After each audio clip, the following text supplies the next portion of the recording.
विधानसभा में बिल का पास होना और कुछ ही घंटे में फिर सहमति सबकी न बन पाना, लेकिन फिर सहमति से ही दावा होना का कि बिल को सिलेक्ट कमेटी में भेजा गया।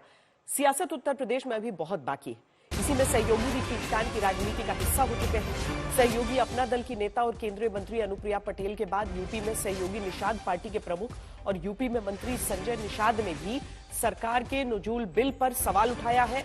जहां पहले अनुप्रिया पटेल ने बिल को गैर जरूरी और जनता की भावना के विपरीत कहा था, साथ ही यूपी सरकार में अधिकारियों पर गुमराह करने का आरोप लगाया था। वही बात अब संजय निषाद भी कह रहे हैं, जो कहते हैं कि सरकार को कुछ अधिकारी गलत जानकारी देकर बिल लाए थे।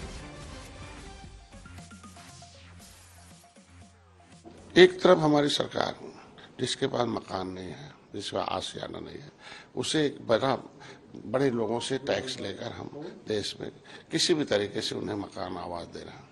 कुछ लोग एक लंबे समय से हैं, जो शहरों में हो चाहे गांव में हो, हम घरौंदी भी दे रहे हैं कि मालिकाना हक दे रहे हैं कि जहां घर बना लिया उसका हो गया है, हम उसके लिए घरौंदी दे रहे हैं। लेकिन ये पहले हमें नहीं समझ में आ रहा कि जो शहरों में बसे लोग हैं, अगर वो गंवार हैं, कागज नहीं बनवाए और 100 साल 50 साल से बसे हैं, अंग्रेजों मुगलों से उजाड़े हैं, मुगलों को मार कर भगाए हैं, उन्हें गला काट कर नदियों में फेंक कर इस देश को आजाद कराए हों और उन्हें क्रिमिनल कास्ट घोषित हुआ और देश की आजादी के बाद भी 5 साल 16 दिन गुलाम थे, आज भी वो ट्राइबल हैं, तो अपना कागज कैसे बनवा लेंगे?